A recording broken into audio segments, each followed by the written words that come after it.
Apat na miyembro ng isang pamilya ang nasawi matapos masunog ang kanilang tahanan at hindi sila makalabas dyan ho sa kanilang tahanan sa Las Piñas City. Alamin natin ang dahilan ng sunog sa report ni Jim Tejano.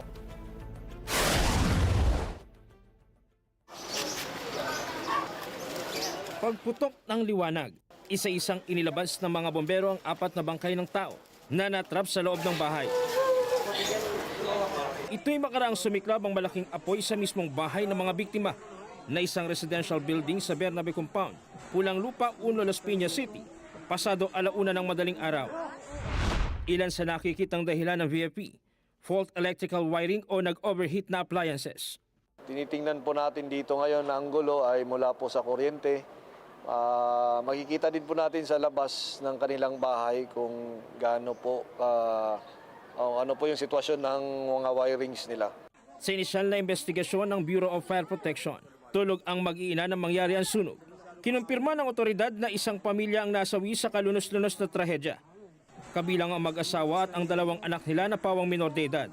Meron po tayong siyam na initially na binigay po na impormasyon kung saan po nakatira sa bahay na yon.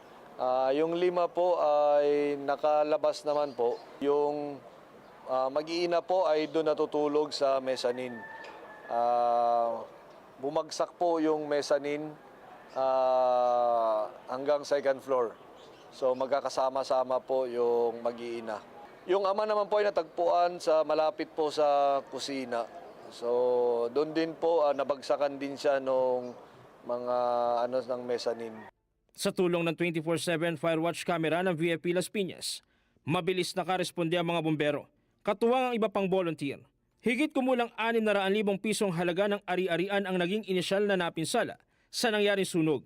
2:47 naman ang tuluyang mapula ang apoy. I-check po yung mga wirings natin. Iwasan po natin na magkabit ng mga hindi otorisadong kable ng kuryente. I-check po natin yung mga nakasaksak. Jim Tejano, para sa mata ng Agila, matatag, matapang, matapat.